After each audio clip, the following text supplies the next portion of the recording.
আসসালামু আলাইকুম। আজকে সৌদি আরব জেদ্দার মধ্যে 45 ডিগ্রি সেলসিয়াস, অর্থাৎ ঘর থেকে বেরানো যাচ্ছে না, মুখ ঢেকে বেড়াইতেছি। প্রচণ্ড গরম। যদি আমার পিছনে দেখেন মানুষ যাইতেছে, প্রচণ্ড গরম। এখানে যাওয়া যাচ্ছে না।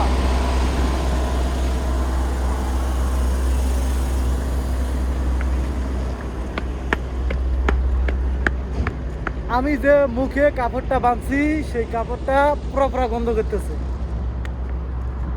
আমার গেঞ্জিটা সাদা হয়ে যাচ্ছে।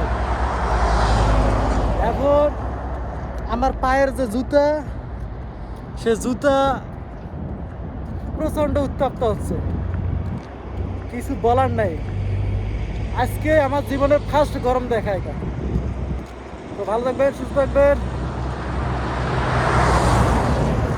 মিডল স্টেপের প্রতিটা প্রবাসীর জন্য দোয়া করবেন, বিশেষ করে সৌদি আরব, আরব আমিরাত, তারপর হচ্ছে কুয়েত, কাতার, ওমান, এইসব প্রবাসীদের জন্য দোয়া করবেন। আসসালামু আলাইকুম। প্রবাস মঞ্চের ইনশাল্লাহ জয় হবে একদিন।